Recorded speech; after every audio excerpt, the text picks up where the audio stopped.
Selamat siang, perkenalkan nama saya Reka Asyanti Beruginting. Saya guru pendidikan agama Katolik di SD Negeri 040556 Juhar. Saya peserta PPG dalam jabatan batch ketiga tahun 2025 di Sekolah Tinggi Pastoral Kata Ketik Santo Fransiskus Asisi Semarang. Nomor induk mahasiswa saya 253091444. Pada hari ini Kamis 9 Oktober 2025 akan melaksanakan ujian kinerja secara luring di SD Negeri 040556 Juhar dengan materi Raja Salomo yang bijaksana dengan model PBL. Terima kasih.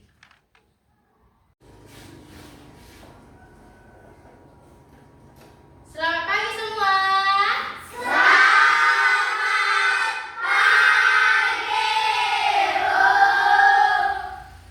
Oke, hari ini semua semangat kan?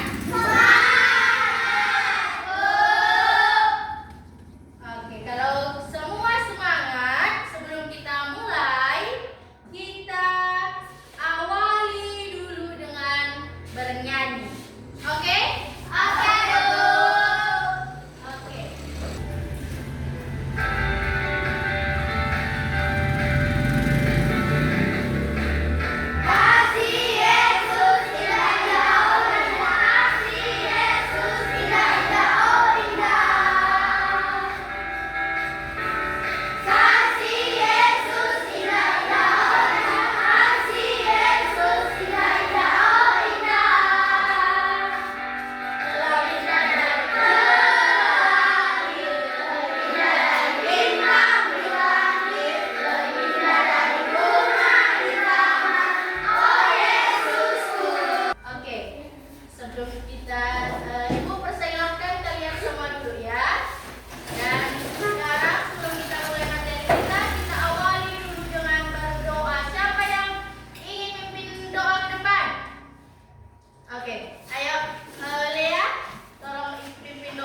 Oke. Terus bisa disimak video yang Ibu tampilkan tadi? Sudah. Oke. Jadi dalam video ini tadi kita melihat dua pemuda. Seperti yang kita lihat, video tadi berjudul Pemuda Bijaksana dan Bodoh. Jadi untuk melihat kalian sudah paham dan mengerti tentang video yang Ibu bagikan, tadi, Ibu mau membagikan NKPD mengenai video yang Ibu tampilkan tadi.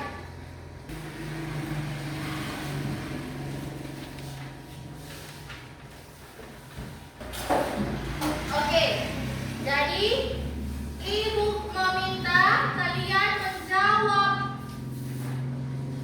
pertanyaan itu di LKPD-nya. Ibu kasih waktunya 10 menit. Jadi dikerjakan di dalam kelompok masing-masing ya. Seperti yang pertama, pertanyaannya itu, siapa tokoh utama dari dalam cerita tersebut? Apa masalah yang dialami pemuda tersebut? Apa yang terjadi terhadap pemuda yang bodoh? Apa akibatnya kalau kita tidak bijaksana dalam memilih? Ayo kerjakan di dalam kelompoknya masing-masing.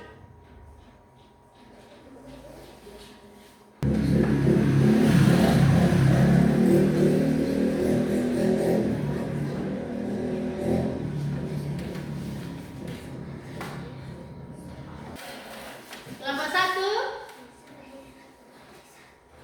kelompok 2,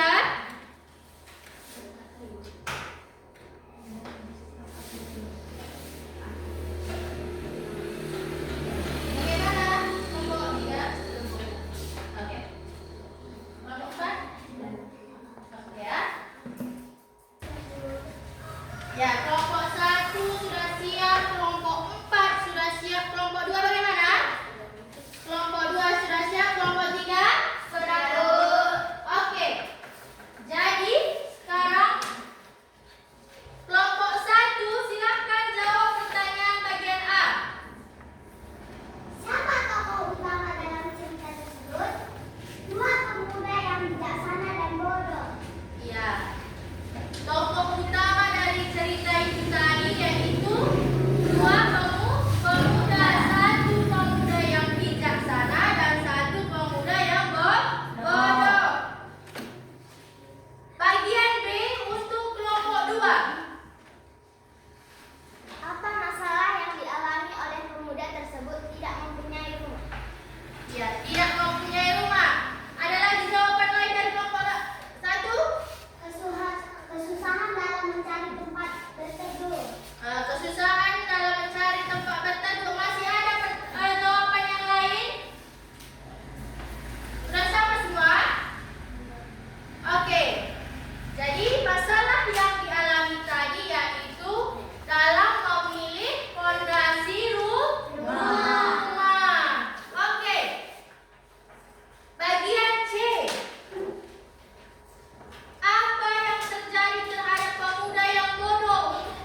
kita ke depan, kita berdiri dulu. Ya, semangat. Dan kita berdiri dulu, kita ice breaking dulu.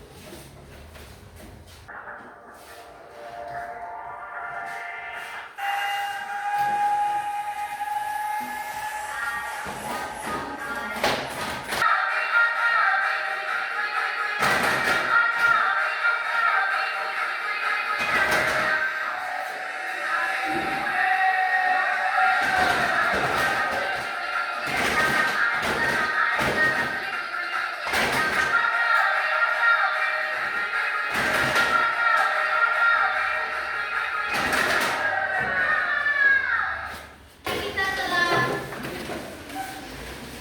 menyelesaikan NKPD kita di dalam kelompok kita masing-masing mengenai Raja Salomo yang bijaksana.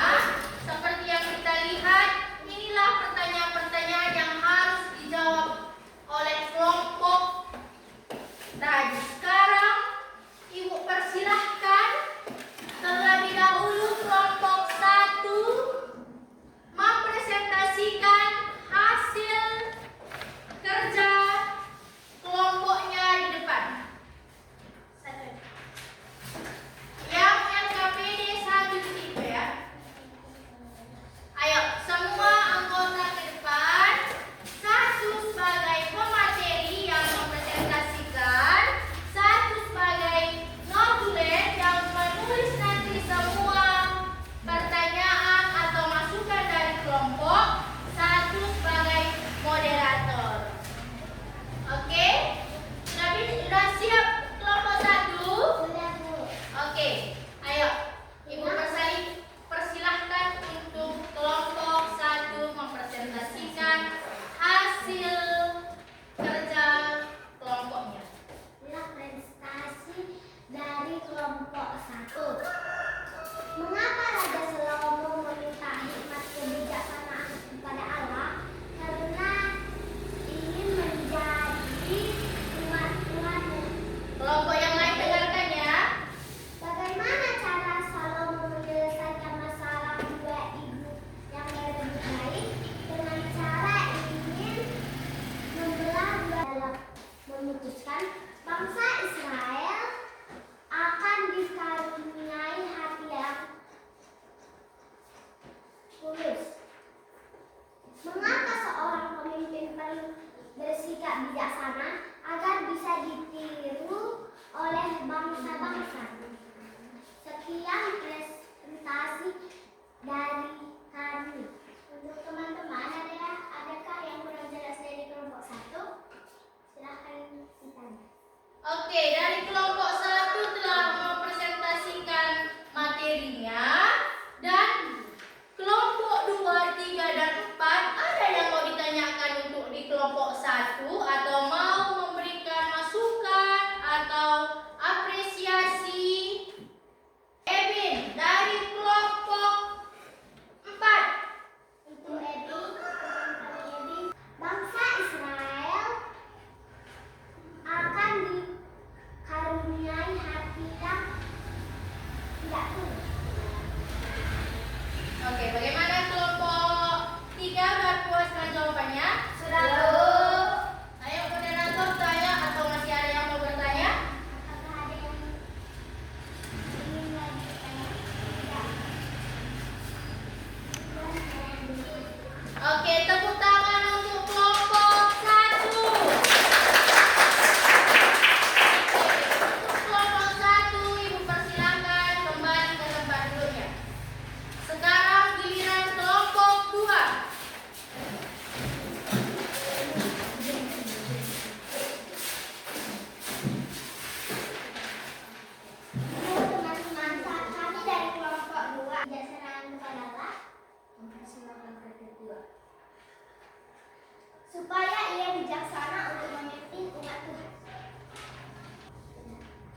prestasi kami.